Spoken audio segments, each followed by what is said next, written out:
Hi, my name is Margaret Johnson. I'm a Canadian independent Stampin' Up! Demonstrator. Thanks for joining me today. I'm going to share with you how to create a bokeh technique. This is a photography term, but it's been used a lot in paper crafting. So let's get right on down to it.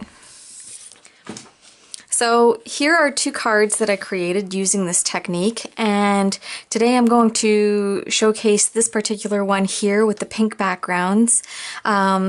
This is just to show you what it can look like with different colors, so I'll just explain that one a little bit later on. So let's set these aside and get our cardstock and get to work here. So I've cut my top base, which is Whisper White cardstock, at 4 by 5 1/4. So 4 inches the short way, 5 1/4 the long way. So we're going to start off with using 3 different color inks for our background. So for this particular one, I have chosen, let's see here, I'll start with my darkest one. Sweet Sugar Plum, Flirty Flamingo, and Blushing Bride. So we'll set those two aside, open up our Sweet Sugar Plum. So what we're going to do is we're going to use our little sponges. I always keep mine in little bags so that the ink doesn't touch everything else and get everywhere. It can make quite a big mess.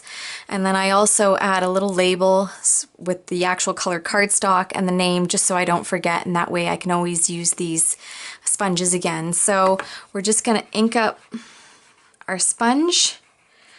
And again, I'm starting with the darkest color. So this is the Sweet Sugar Plum, and I'm just going to go in circular motions just randomly on the cardstock. We'll ink that up again.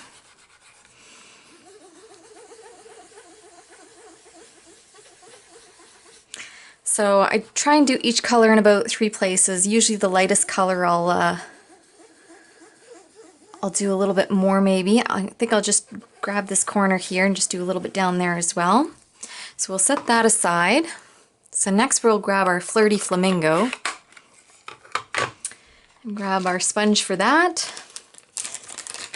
Again, we're just going to ink that up lightly.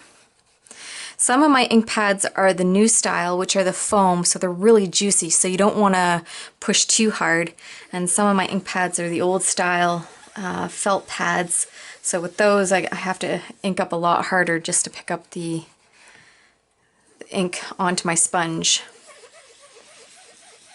So we'll get some good color in here.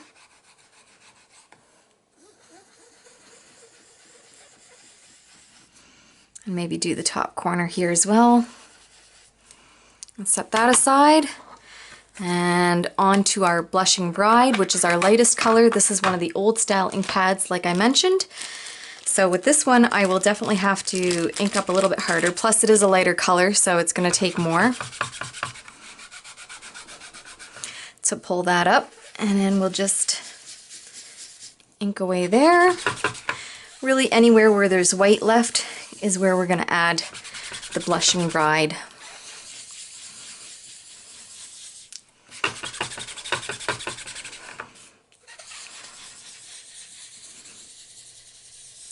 So get your cardstock covered.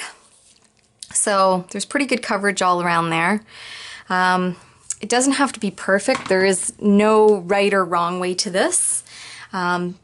So the next thing we're going to do is we're going to take our white craft ink, and with this I inked up a little bit in the top corner here just in case I pick up some of the color off the cardstock. At least it's not going to destroy my whole ink pad here. So what I did was I created a template using vellum cardstock, and I punched out holes using the 1 inch, 3/4, and 1/2 inch circle punches. And this is a template that you can just use and keep and repeat. So I have my sponge dauber here. I ink that up in the craft white, and then in circular motions I just fill in these little holes that we've created in the vellum, this template. And just remember to hold it in place so that it doesn't slide around on you, otherwise you're gonna end up with ink everywhere. So we want to just get all of these. So when you pull this away, you're gonna see all these white dots, which are nice on their own, but we wanna create different effects of circle over circle. So this was the 1 inch circle, so I'm gonna use the 3/4 and I'm gonna partially layer it over top of that. And I'm just gonna fill that in there. And I'm just gonna create more circles like that, overlapping smaller circles with the larger circles. And if I find that there's spots that are pretty bare, I might add one of the bigger circles in, like right here. I'll just add one of the bigger circles. And you'll just keep doing that until you kind of get the background that you like, you know, like I said, there's no perfect way to do this. It's not an exact science, so it's really just creating it until you have the pop that you want with these white circles, that you have the effect that you really are looking for. So, and when you find that your ink's getting light, just re-ink it in your ink pad here. So, and it's nice to do a couple of these off the edge as well. So we'll just ink that up and just get that off the edge there. Maybe add a little bit of a small circle to that. And we'll do one over here partially off. And I'm sure my fingertips are getting covered. It's not too bad, it's a little bit chalky. So this is a really, really easy technique to do. So get a little circle in there. So the part of the fun of this, I find, is just layering the circles over each other and just really creating your own effect. So you can see with the 3 circles together in the different sizes that it looks fun. I'll create a little bit more up here. So I think I'm just going to stop that one right there. I'm happy with the amount of circles I have and the amount of coverage I have. So we'll just close that up. Now for my card today, I've chosen the stamp set Strength and Prayers. Just with the nice coloration here, it's a kind of a delicate card to give to someone who's going through a tough time. So we're going to use our archival basic black ink pad here. Open that up. And we have the dove from the Strength and Prayers. So we'll ink that up. I'm really bad for this. It comes with stickers in the stamp set. I don't put my stickers on just because I find that it doesn't stick as well to my blocks otherwise. Through, straight down, straight back up. Looks like I had a little hair on there. Yep, should have double checked that before I stamped. So we'll have to figure out how to fix that. And then we'll grab our sentiment. I'm praying for you.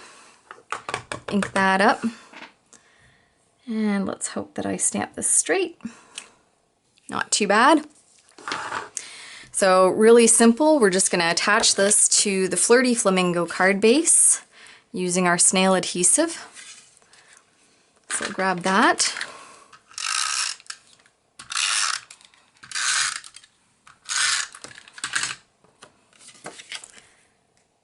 And attach that down.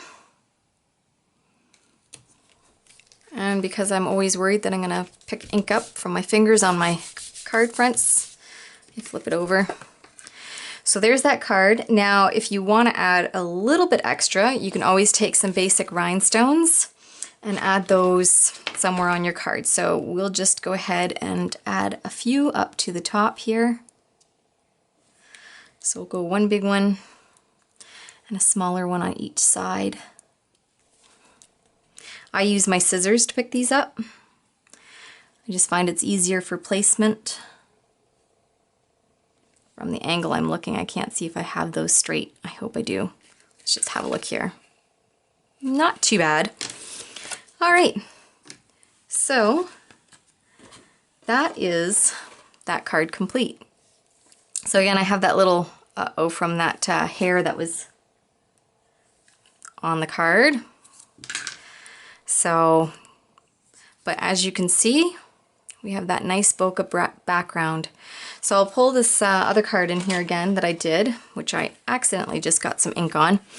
So for this one, I used Bermuda Bay, Mint Macaron, and Pool Party as my base colors. Then I used the Mint Macaron sheer linen ribbon here across the front. And this is the other sentiment that comes in the stamp set Strength and Prayers. So same technique, same idea. You're using your sponges, one for each color to create your background, and then using the same technique to apply the white craft ink and then just stamp your image. So with this one, the difference was the embellishment here, and rather than image, I just simply use the saying. So really, really simple technique, very easy to do. I hope that you enjoyed this video and that you have fun playing around with this and trying it out with some of your colors, some colors of your own. Thank you so much for watching.